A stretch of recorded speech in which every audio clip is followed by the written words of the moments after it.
Isang mapagpalang hapon po sa ating lahat na nakasubaybay po sa atin dito sa Rema Fields FB Live.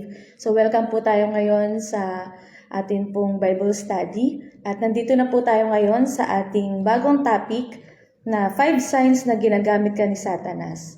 And so alam ko po na marami na po tayong natutunan, maraming tinuturo sa atin ng Diyos dito po sa ating pong FB Live. Amen po. So, nandito po tayo ngayon sa bago nating topic. Ulitin ko po, 5 signs na ginagamit ka ni Satanas. Yan po. Sa umpisa po, sa 1 Peter chapter 5 verse 8, ang sabi po ng Panginoon, "Be sober, be vigilant, because your adversary, the devil, walks about like a roaring lion." So, sinasabi po dito sa atin ng Panginoon na may kalaban tayo. At si Satanas po ay nag-aabang palagi ng pagkakataon. Lagi siyang naghihintay na makakuha siya, makatsyempo siya, na makitaan niya tayo ng mali.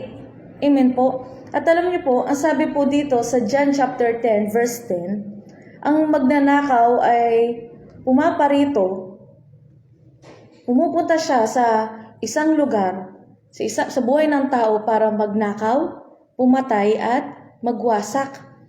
Amen po. Ngayon mga kapatid, hindi po laging harapan ang atake ni Satanas. Hindi always harapan siya kung lumaban. Hindi siya laging dumarating na may sungay, may buntot, at alam niyo po yung kanyang parang tungkod na merong parang tinidor na malaki. Hindi siya hindi siya umaatake ng harapan. Pero minsan, may mga ginagamit siya. Minsan ginagamit niya ang tao, minsan ginagamit niya ang bibig, minsan ginagamit niya ang pride, at minsan ginagamit niya tayo. Amen po. Ngayon po, hindi po ibig sabihin na pag nagkamali ka, ay pagmamay-ari ka na ng demonyo. Amen po.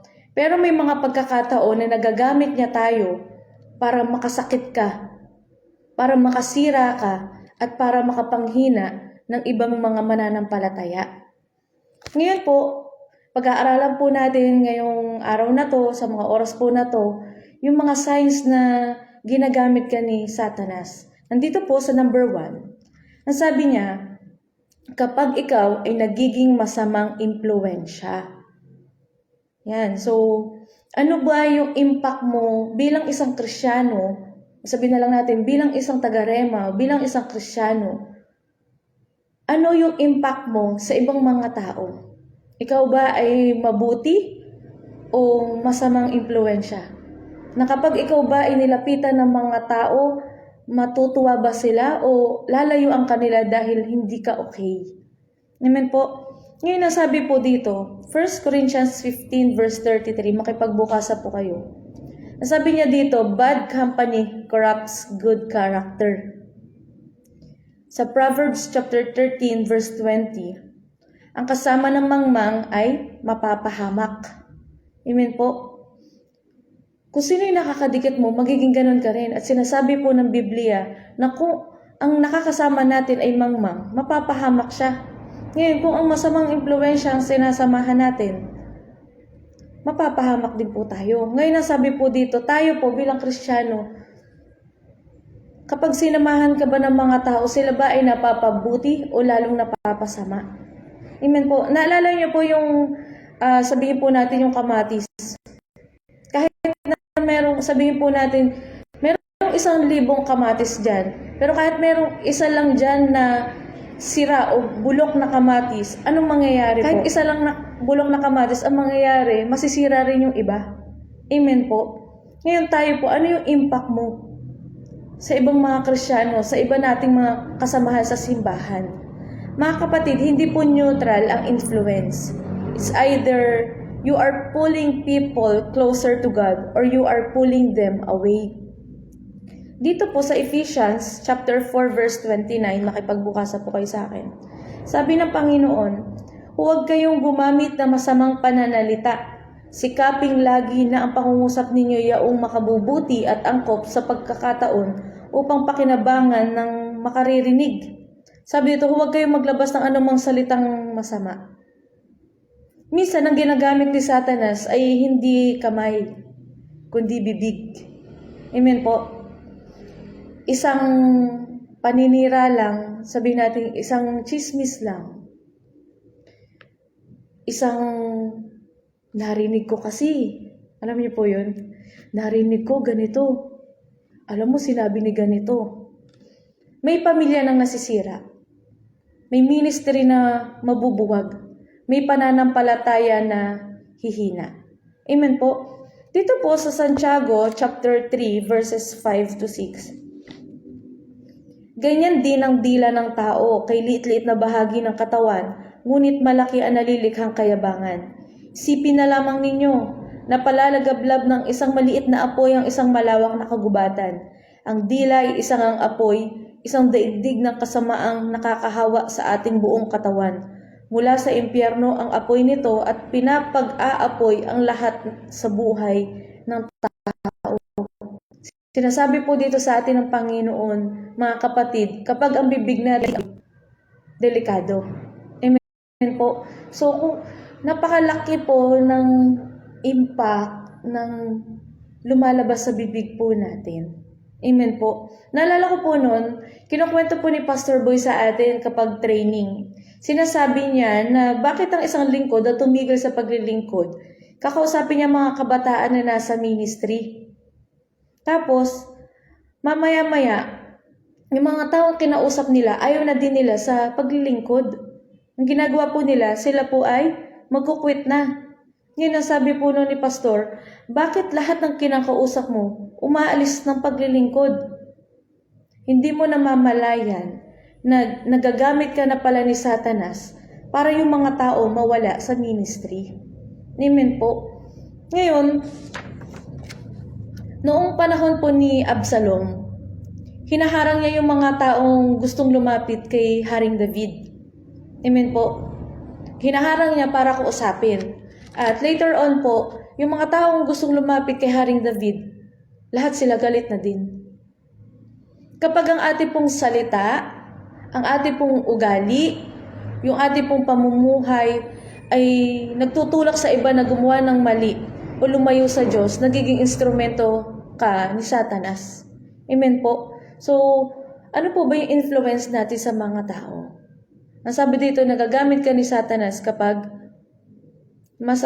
nagiging masamang impluensya ka sa iba. Naalala niyo po sa Matthew chapter 16 verse 23, sabi ng Panginoong Jesus kay Pedro, "Get behind me, Satan." Ulitin ko po, ang kaharap niya si Pedro. Pero ang sabi ng Panginoong Jesus, "Get behind me, Satan." Hindi ibig sabihin, demonyo po si Pedro. Amen po. Pero nung pinipigilan niya si Jesus sa kalooban ng Ama, ginamit siya ng kaaway.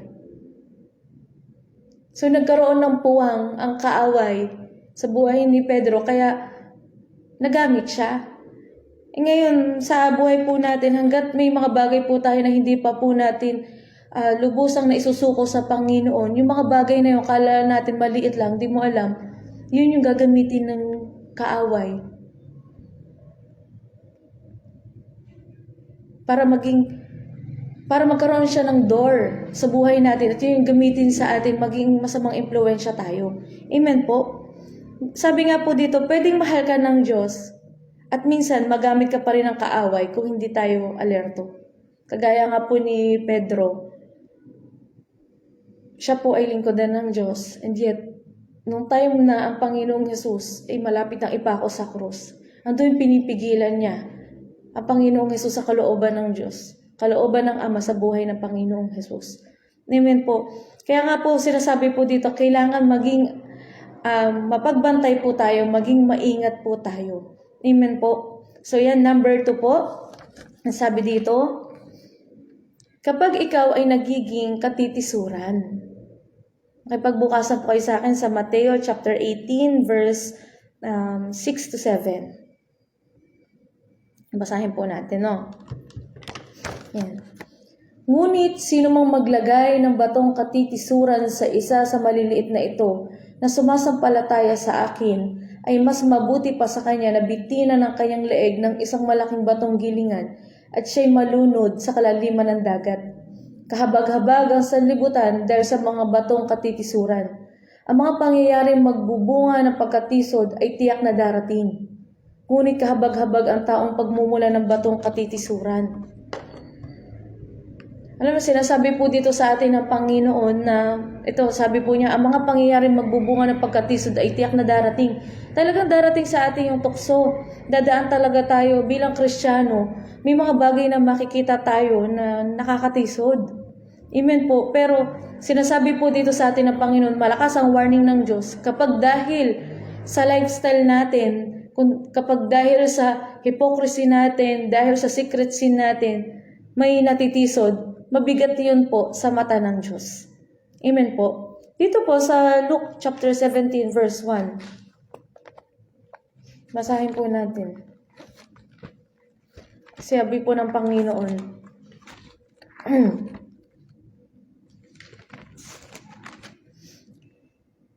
Sinabi ni Jesus sa kanyang mga alagad, hindi mawawala kahit ilan ang mga sanhi ng pagkakasala, ngunit nakapangingilabot at sasapitin ng taong panggagalingan ito.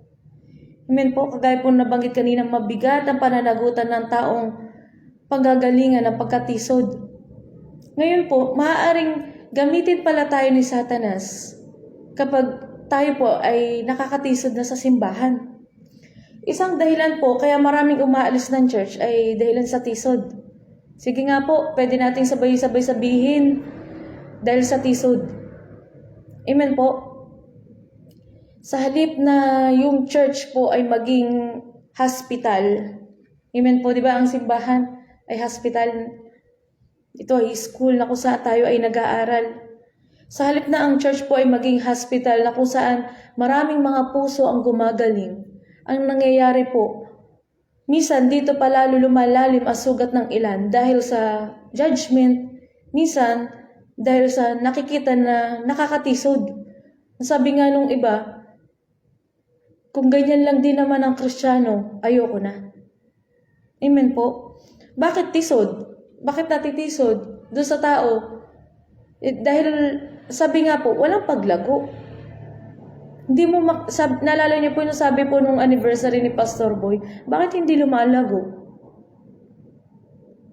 Kasi walang pagbabago ang ugali. Amen po. Yun, alam niyo po mga kapatid, minsan ang nakakatisod sa simbahan yung ugali natin eh. Tatandaan niyo po ba yun? Yung sabi po nung sinasabihan yung tao na ayoko na magsimba. Wala naman nakikitaan sa yung pagbabago. Amen po. Yan, alam niyo po, naalala ko one time, yung meron po isang bata po siya, madalas po sila sa simbahan. Ngayon, alam niyo po, nung siya po ay umuwi sa kanila, pinapagalitan siya ng kanyang lola, at sabi po nung lola sa kanya, yung bata po ay sumasagot sa lola, ang sabi ng lola sa kanya, bakit ka sumasagot? Ganyan ba natutunan mo sa simbahan? Ngayon, alam niyo po, hindi mo alam kung matatawa ka o ewan dun sa sagot ng bata. Alam niyo po, sabi ng bata, sabi niya, natutunan ko po sa simbahan. Hindi po ba pwedeng natutunan ko muna dito sa bahay? Alam niyo po, sa totoo lang, tayo po mga Kristiyano, titingnan tayo ng mga tao. Amen po. Ang sabi nga dito, minsan, para maakay natin yung mga tao, hindi mo naman kailangan minsan yung sharan. Para maakay natin sila, kailangan lang nila na makita sa atin na mayroong nagbago. Amen po. Ang sabi nga po dito, minsan mabait sa church, pero paglabas, pasaway, palasagot. Ano pa? Mabait sa church, pero paglabas, chisemaker. Diba? Alam niyo po yung chisemaker? Ayan. Ang sabi nga po dito, we are called to be the salt and light of this world. Magbibigay liwanag ka sa mga tao, pero kung, sabi ng isang preacher, Kristiyano ang nguso, pero wala naman si Kristo sa puso. Magbibigay liwanag ka sa mga tao, pero kung sa nguso ka lang Kristiyano at hindi sa puso, matitisod talaga sila sa'yo. Madalas po natitisod ang mga tao kapag madilim. Amen po. Natatapilok, natitisod.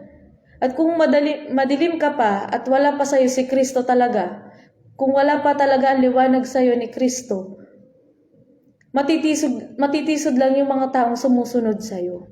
Amen po. Totoo po na dapat kay Jesus tayo tumingin.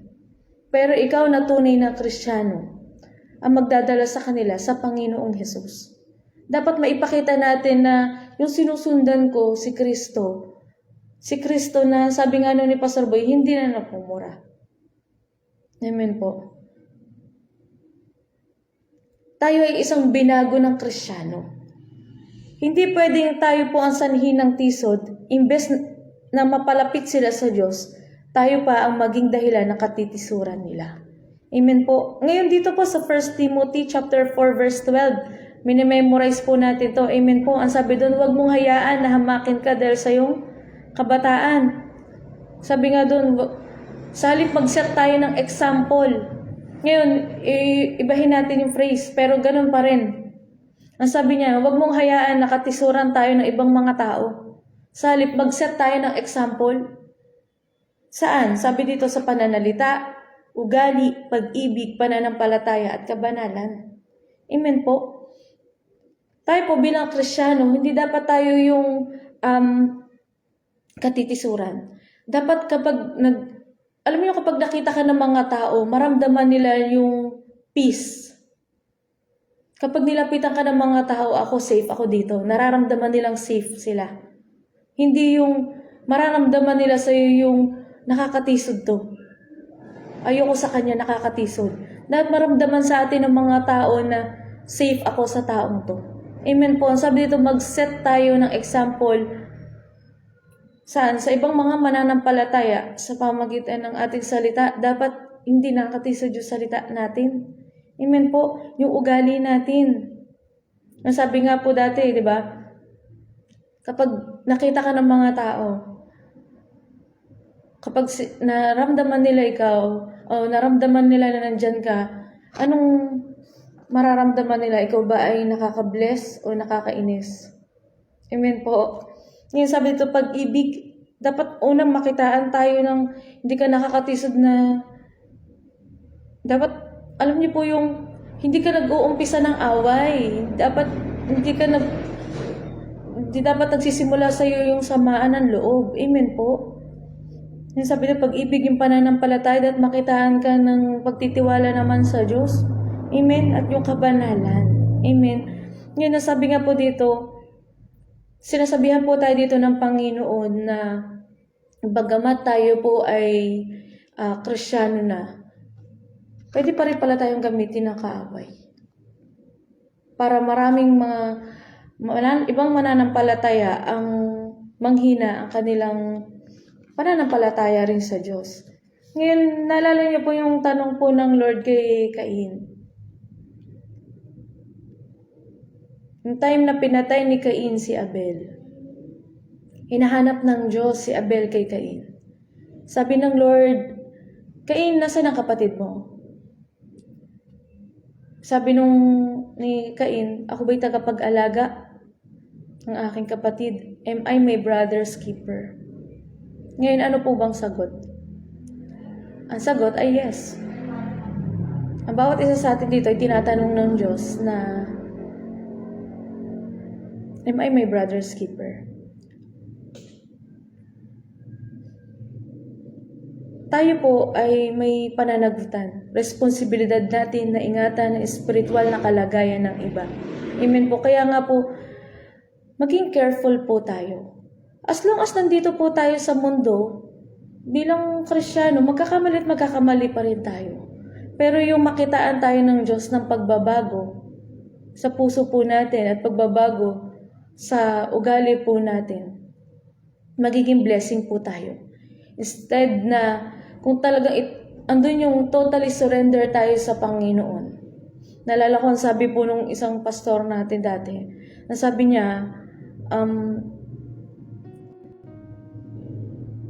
ang pagtanggap kay Jesus ay paglimot sa sarili. Ang pagtanggap kay Jesus ay pagsuko ng buhay sa Panginoon. Ngayon tayo po, kung isusuko natin ng buo ang buhay natin sa Panginoon, gagamitin ka ng Diyos. At ito nga po, sa halip na, pero kung hindi ka magpapagamit sa Diyos, gagamitin ka ni Satanas. At ang sabi dito, yung dalawang pinag-aralan po natin ngayon, 5 signs na ginagamit ka ni Satanas. 1, kapag ikaw ay nagiging masamang impluensya. 2, kapag ikaw ay nagiging katitisuran ng iba. Amen po. So maging careful po tayo, maging mapagbantay po ang bawat isa. Amen po. Sige po, tayo po ay manalangin. Ama, sa pangalan namin, Panginoong Jesus, salamat, Panginoon, sa mga salita niyo po. Dalangin namin, O Diyos, na Lord, ayusin mo yung puso namin. Ayusin mo, O Diyos, yung buhay namin, yung ugali namin. Dahil Lord, wala po kami magagawa kung kami ay hiwalay sa iyo. Hindi namin kayang ayusin yung sarili namin. Kaya naman, Panginoon, pinagkakatiwala namin sa iyo, O Diyos, ang buhay namin. Ayusin mo ang bawat yung puso, yung salita namin, yung ugali namin, yung lifestyle namin, Panginoon. Nasa gayon, Lord, magamit mo kami ng maayos sa ubasan mo. Ayaw namin na magamit kami ni Satanas, O Diyos. Kaya naman, Lord, gamitin mo kami, Panginoon. Ikaw ang mag-mold sa amin. Baguhin mo kami. Ayusin mo, Panginoon. Salamat po, O Diyos, sa mga salita na aming napag-aralan, na aming natutunan ngayong hapong ito. Patuloy, Lord, na magsilbi itong paalala sa bawat isa, Panginoon, na makakapakinig dito. Salamat po, Ama, sa pangalan ni Jesus.